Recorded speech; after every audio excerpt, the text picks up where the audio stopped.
My parents threw me away when I was 10, then returned to sue for the inheritance I got from my deceased grandpa. I was born when my mother and father were only 17. It forced both of my parents to drop out of high school and each get a GED so they could find work right away.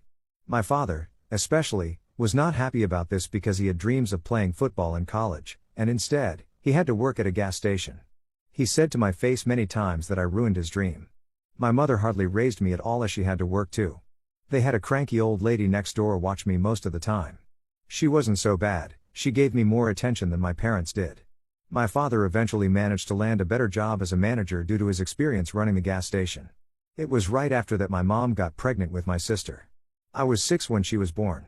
I wasn't exactly shown much love before that, but once my sister came along, it was made pretty obvious to even my 6-year-old self that I was unwanted. The only ones who seemed to care were my paternal grandparents and somewhat my babysitter, and they were more like my parents because they treated me the way a little kid needed to be loved. We lived in a 2-bedroom apartment, and as my sister got older, it went from me sharing a bedroom with her to me being kicked out of the room entirely. I slept on the couch for 2 years, and I barely had anything to my name other than clothes, school supplies, and an old Game Boy. When I was 10, my parents decided they were going to move away, but this move did not include me. I ended up actually being fine with this as my grandparents had agreed to take me in. My life was instantly better, I got my own room again, and my grandparents gifted me a brand new N64 in 1996. That Christmas, I got a Game Boy Pocket too, and there were a couple of other kids my age in the neighborhood I got to hang out with. We rode bikes, played video games, shot cans with pellet guns, built forts, and got dirty playing in the creek, stuff a normal kid would enjoy. I was finally happy. As time went on, I grew up and eventually moved out, but later moved back in to help my grandparents around the house as they were getting old and living off their retirement savings, so some rent money from me went a long way in paying the bills. My grandpa was the kind of person who wanted to build a bomb shelter during the Cold War but never got around to it. He wanted to volunteer for the military in the 60s but was turned down due to a medical condition and the fact his eyesight was not great, so he focused on saving whatever he thought he needed. He told me many times it was better to have something and not need it than need it and not have it. Our area suffered from numerous power outages in winter due to heavy winds and storms, so having gasoline and propane for heaters and generators was a must. All these saving habits became my own as time went on because it was better to need this stuff rarely than not have it at all. Of course, there was the homeowners association bothering us, but that's its own other story. About 5 years back, my grandma passed away suddenly, and my grandpa was heartbroken. He also passed away about a year and a half later. Pretty much everything they owned was willed to me, their savings, their house, their vehicles, their stuff, everything. The house was long paid off, and grandpa knew how to keep up with its maintenance. In fact, after grandma passed away, he kind of doubled down on renovating the place.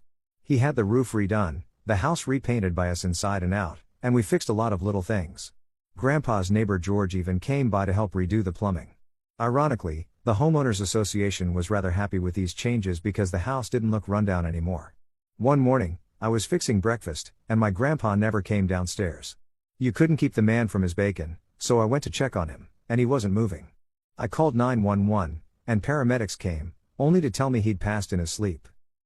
My parents made grandpa's funeral a shit show. They didn't bother to show up for grandma's, they were too busy.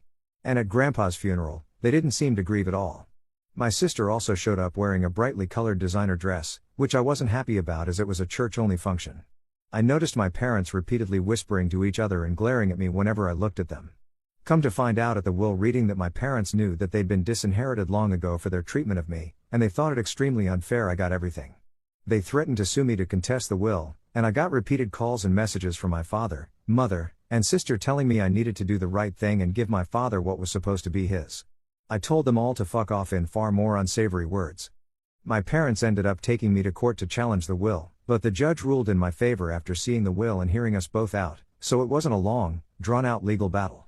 The judge even looked at my parents with absolute disgust after seeing the will and hearing about their mistreatment of me in my childhood. He called my father a terrible parent and that my grandparents were right to disown him. My father just hung his head in silence, but he made sure to stop me outside the courtroom and tell me I was always the biggest mistake of his life and that if he could go back in time, he'd make sure I never existed. He should have been a football star, and instead, he has to wear a name tag for a 9 to 5. I told him that mistake or not, Grandma and Grandpa could see what kind of nasty person he was. I didn't ask to be born, and the only real love I ever got was from my grandparents, and he was no father of mine anymore. I got a few more threatening and harassing phone calls as well as some letters from my parents, all demanding money among other things, but over time, they just stopped because I completely stonewalled them. I never responded to the emails or letters, and I stayed silent during the phone calls. A few times, I just left the phone sitting on the counter with them ranting till they realized I wasn't listening. Aside from not getting the house or money, my parents seemed particularly irked they could not even get a rise out of me, but I was prepared to go to war against them, and they knew it.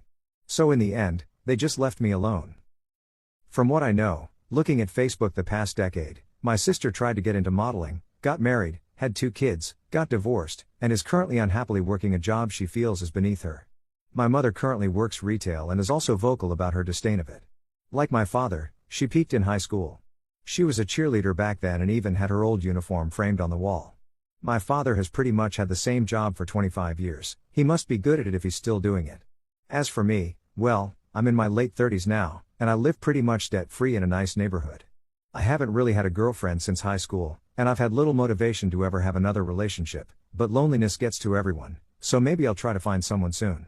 Not many are in the financial position I'm in at my age, single, paid off house, 2 vehicles, and a decent amount in the bank.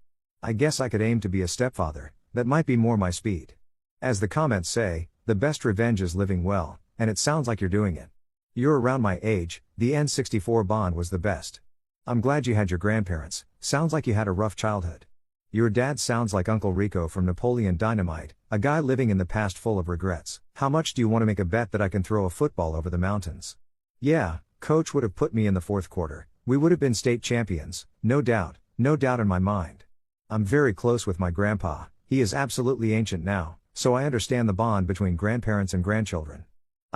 Your comparison with my father and Uncle Rico is pretty close, though I wouldn't say my father was on that level of open denial. Uncle Rico was so badly in denial he was living out of a van in a field and had no wife or kids, and I never saw my father practicing throwing a football by himself. He does love the Super Bowl, though, and kept a lot of football memorabilia around. I can't stand the stuff myself. My mother probably lived vicariously through my sister too because my sister also was a high school cheerleader. Let's dive into the second story 2. My girlfriend told me she was with a friend, but that friend was with me picking out an engagement ring. How do I confront my girlfriend about her lie? God, this is a doozy. I swear my life feels like a movie right now. Sorry for the weird formatting, I'm on mobile and this is my first time posting on a sub like this. I, 28M, am planning on proposing to my girlfriend of 3 years, 26F. Now, I suck at picking out jewelry. I'm the type of guy that doesn't see a problem with heart-shaped jewelry. Seriously, why is it considered so ugly? So every time I want to buy something for my girl, I usually consult one of our mutual friends. My girl's best friends are all friends with me as well and we all get along well, so asking them for help picking out jewelry is something I'm used to. When it came time to pick out a ring, I consulted my girlfriend's best friend Justine, fake name. Justine and I are quite close and she knows my girlfriend better than anyone, including me. So, when my girlfriend went out to visit her sister and baby nephew, I invited Justine over to the house to help pick out a ring.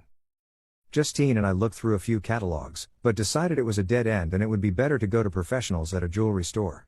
However, I didn't know when my girlfriend would be coming home, so Justine and I thought of a clever text to gauge how much time we had. I asked her when she'd be coming home, as I was ordering takeout and wanted to know when to tell them to have the food ready by. She responded by saying it would be a few hours. She met up with Justine to go shopping.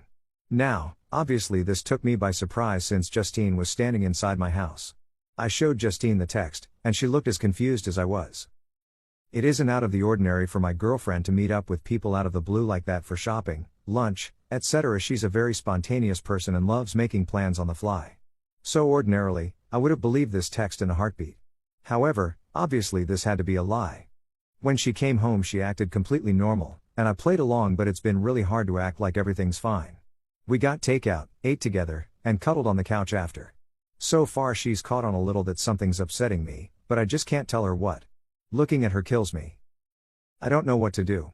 My girlfriend and I have zero trust issues and we tell each other everything, so this lie is killing me.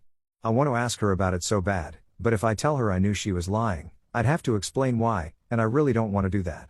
What do I do? I know she lied to me, but I don't know how to confront her about it. Should I just forget it? This won't stop gnawing at me. Please help.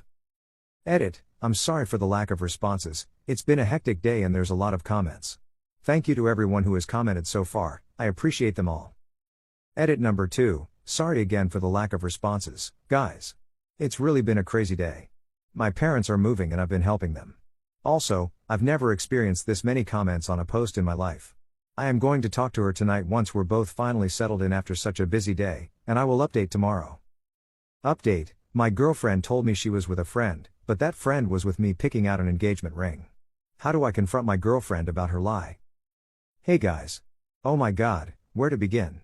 My last post got way more attention than I could have ever imagined. Suffice to say, it was a tad bit overwhelming. Seriously, the amount of people begging for an update was a bit dehumanizing in a way. Like I wasn't a person going through something, but more so a story. But I understand, ha. I just want to say thank you so much for all of the support and wonderful comments. I got a lot of great advice that helped me tackle the issue head on. I also got a lot of really kind comments and messages. It was awesome. I also got a lot of comments that made me realize how toxic this sub can be. There were many comments that just said things like she's cheating, it's over and don't even confront her, just leave. It's advice like that can ruin relationships that just need a little work. And thank you to the people that told me to hit my girlfriend, told me I was an embarrassment to my gender, and best of all, told me I should encourage an affair because it would lead to great experiences for me later in life. You gave me a good chuckle. On to the update. I decided to confront my girlfriend. I thought about using some of the lies people suggested, but they just wouldn't make sense. To say I ran into Justine somewhere, well, I told my girl I had to stay home and do stuff around the house, and that's why I couldn't go with her to see my Sil. To say Justine was helping me pick out jewelry, it doesn't make sense for her to come all the way to our house to help me pick out a piece of jewelry unless it was a serious piece of jewelry, like an engagement ring. If I just wanted to get her a piece of jewelry as a gift, I'd ask her friends for suggestions or ask them to send me pictures of jewelry she might like. It all happens over text. None of the excuses made sense. So, I decided to be honest. I basically just said that I knew we'd been thinking about marriage and she probably knew a proposal was coming soon, so I invited Justine over to help me find her the perfect ring, and that so happened to be the day that she said she was going to see her, so. What's the deal? She immediately started grinning like an idiot and prodding me about proposing and the ring, but then we got back onto the topic of where she was and she confessed what she was really doing. No, she wasn't cheating, and no, she wasn't picking out a ring for me. The amount of times that was commented was crazy. So, some people are dog people and some people are cat people. Well, me, I'm a snake person. I grew up with snakes my whole life. But I never felt I was able to get one because my girlfriend has always been uneasy about living with a snake, which I completely respected. Also, the process of buying and raising a snake is very different than that of buying and raising a dog or cat.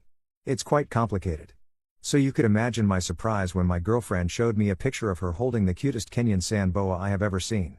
Needless to say, my girlfriend was going to surprise me with a snake. We're picking her up next week, let me know if you want a pet tax, she's so cute. I definitely did not expect this and I feel bad for ruining the surprise, but oh well. Life is good. Sorry if this isn't the ending you guys wanted or expected, just a snake, haha. Thanks for reading. If you've made it to this point, you're a beast. Don't forget to like this episode and subscribe to the channel. As always, see you in the next video.